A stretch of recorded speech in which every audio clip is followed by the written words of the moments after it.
And of course, I just want to wish you all a happy new year and hope that 2020 is indeed a better one than 2019.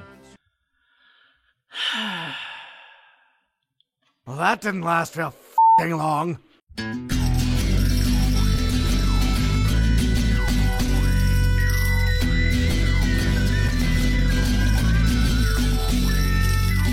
Welcome to Atop the Fourth Wall, where bad comics burn.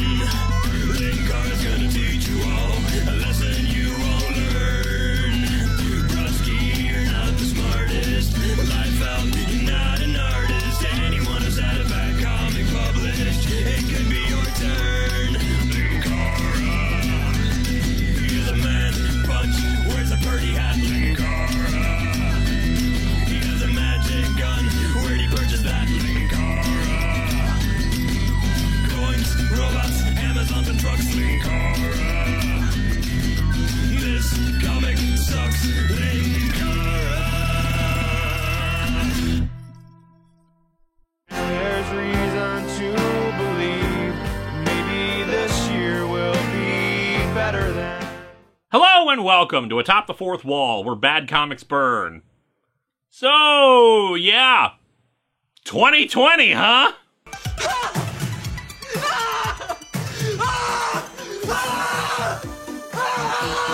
If any year required people to just shut the hell up about, well, the changing of the year is just an arbitrary thing made up by people, it won't actually be different, it was this one. 2020 deserves to burn in hell, and we are going to ensure it does. I will not say that 2021 will be better. I will certainly hope it is, because the miserable have no other medicine but only hope. Last year, I skipped out on doing a mistakes list because looking at the ones I had collected, it didn't feel like there was really enough that was big enough to justify being on the list. This year gave me a lot more time for contemplation, so I feel like I've got more to work with. We're not getting to them right away, however. Much like those mistakes, the end of the year list exists for us to reflect on what happened since the last one, and I'd like to at least showcase some successes before I talk about what a colossal failure I am. But because that's gonna be so long, we're just splitting the video in two right off the bat. You just want the list, stop watching right now, go to part 2.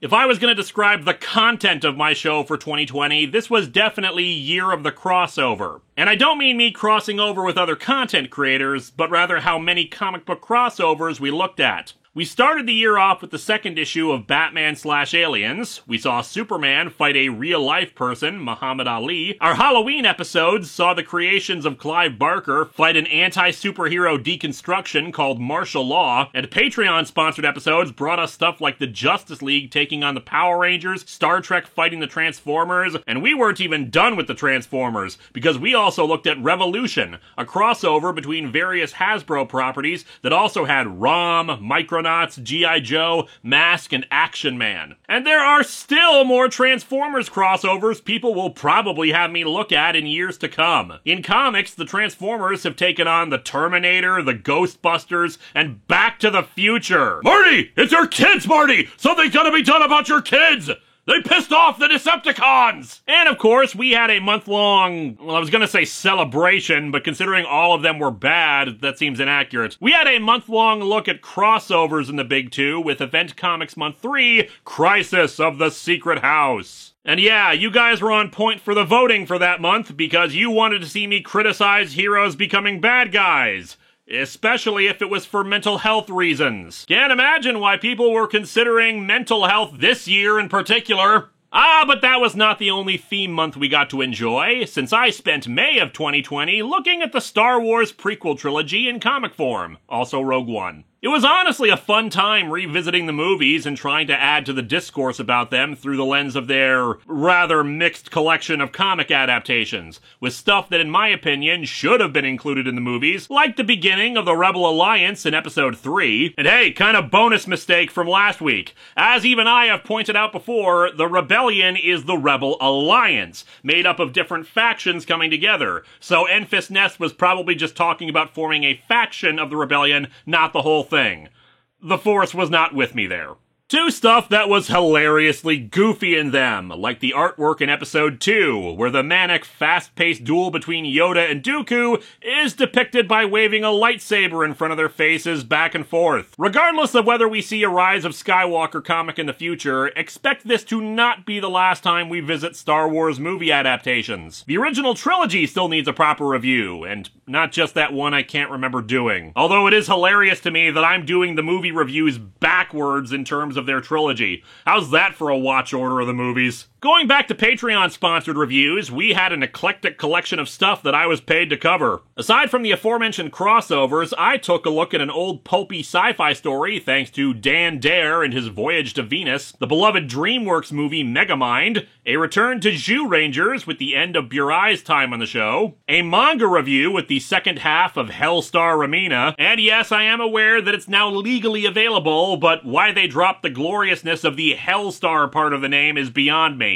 Just saying, the word Ramina on its own does not really convey monstrous planet-sized creature comes to devour the Earth. And then we had some visits to some more modern Marvel material, from the first 6 issues of the less-than-celebrated Black Panther run by Reginald Hudlin, to the time Miles Morales made a deal with Mephisto with the first few issues of a Champions book. You know, I'd buy like 50 tickets for it if the Spider-Verse sequel is all Spider-Men in parallel universes uniting to punch Mephisto in the face. And that Champions book storyline was not the only good comic that people wanted me to see covered, since our Miller time for this year saw the critically acclaimed and classic Daredevil storyline Born Again reviewed. And yet nobody ever seems to mention about that comic that the Kingpin spends most of it without any pants on. Does that help make it so beloved, or do they just want to forget that fact? You make the call!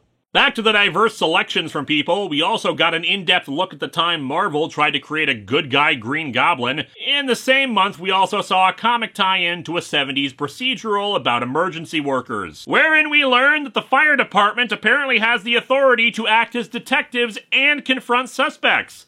Plus, it ends on an important message. When will criminals learn they shouldn't try to steal radioactive materials? Speaking of that episode, it was the first time filming in the new house. Yes, I moved again this year after I, accidentally blew up the old house. Don't think I forgot about what you did! By the way, people were upset about You blew the up my house! threat you You blew up my house! made against me. You made me move in a pandemic! A freaking pandemic! You made me move in a pandemic! You replaced all my photos with these stupid Beanie Babies! I'm gonna stick this King Koopa in your poopa! Beanie Babies aren't How stupid. dare you! Oh yeah, and to help cover the moving expenses of all that, after several delays, I rented out Moarte space for the pilot episode of a new show around here. Late Night Double Feature. And rest assured, your feedback on it has been received. When we return in March, I will have a dedicated set for the show, plus more of my own personality shining through. Do a southern accent or something! Oh jeez. The Contest of Champions sadly did not advance this year. I was supposed to take on a wrestler for the next round, but that didn't happen. Apparently not only are other universes facing pandemics, but there was an ion storm that dropped off a box containing some creature that tortured me for hours during Halloween. So, you know, pretty normal Halloween for me. But hey, at least this Halloween saw an end to the Hellraiser reviews on the show, while also premiering the new theme song and costume for a Shock the Fourth Wall! Speaking of new costume stuff for the show, I also finally premiered my new jacket that I sewed together, helping to properly balance the light/dark parts of my look. Unfortunately, I read the sewing pattern wrong and ended up making it a little oversized. Expect another new jacket sewn at the proper size by the time I decide to switch up my look again. Still, it did arrive in time for my 600th episode! It may not have been the longest 100th episode I did, it may not have been the flashiest, or containing the most cameos, and most people didn't want to have anything to do with what I was covering anyway, but it was a review that people had wanted me to cover since this show began. The time it turned out Gwen Stacy had an affair with Norman Osborn, and bore 2 twin children, who aged rapidly and went to murder Peter Parker for dubious reasons. And it was not instantly retconned out of existence like it should have. However, if I was going to pick a single review this year that was the most important, it'd be the Mr. T and the T-Force review. As I said in that review, the last time I failed to review a Mr. T comic, it was 2016, which was a horrendous year punctuated by the election. And yet, despite me moving, despite the pandemic, despite overwork because of longer reviews, despite everything that 2020 threw at me to try to keep me from doing the Mr. T review this year, I made sure to get it done. And then, lo and behold, Trump loses the election. Now, as I said during that review, I am not so egotistical or deluded that I believe that my review of a Mr. T comic actually changed reality. But I do just want to say, you're welcome. And now, to ensure that this never, ever happens again, I am promising to review a Mr. T thing every year. Now hold on a minute! You may have misheard me, because you're already typing, what happens when you run out of Mr. T comics? I didn't say every year a Mr. T comic, I said a Mr. T thing every year. When I run out of Mr. T comics, I'll review A-Team episodes. I'll review Rocky 3. I'll review episodes of the animated series. Mr. T cameos in something? Boom! It's getting a review! Not a year will go by where we forget the existence of Mr. T and his power to save us all! Our national anthem is now Treat Your Mother Right. This show may be where bad comics burn, but it is also the Mr. T show now! Mr. T lamp, atop the light bulb is real now! Mr. T has the power to influence elections, and we must use this power for good! Oh, hey, that reminds me. I've only been talking with Alan, my government liaison, over text for the last 4 years because he's been so busy with this administration. Let's give him a call and see how he's doing. For the 9th time, sir, no.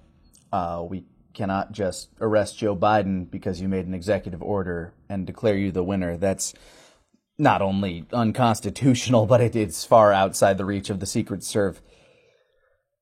What?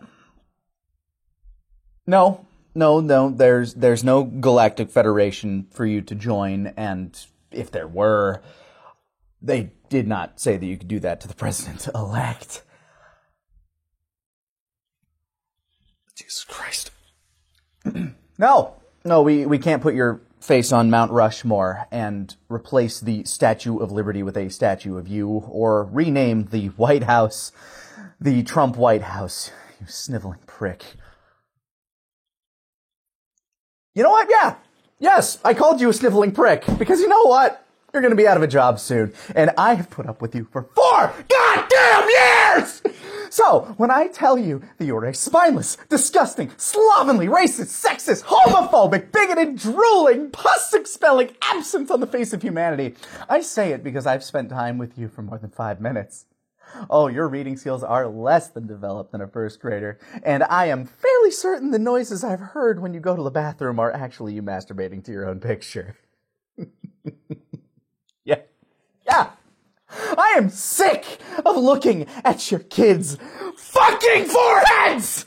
There are hundreds of thousands of people dead, and hundreds of thousands of more starving in the streets which they were thrown out to during a pandemic because of you and this government failing them with you at its head! Oh yes, I know I'm fired, but you know what? I think I'll be back at this job in, I don't know, a month, because I'm good at what I do. And by the way, I've seen the P-tapes!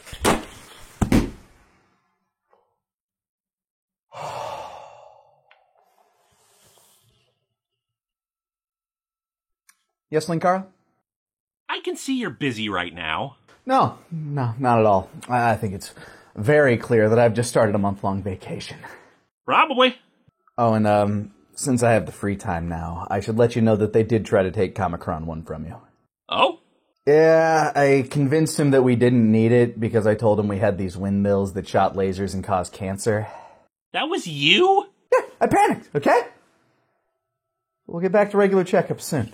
You're acting very calm right now after what just happened.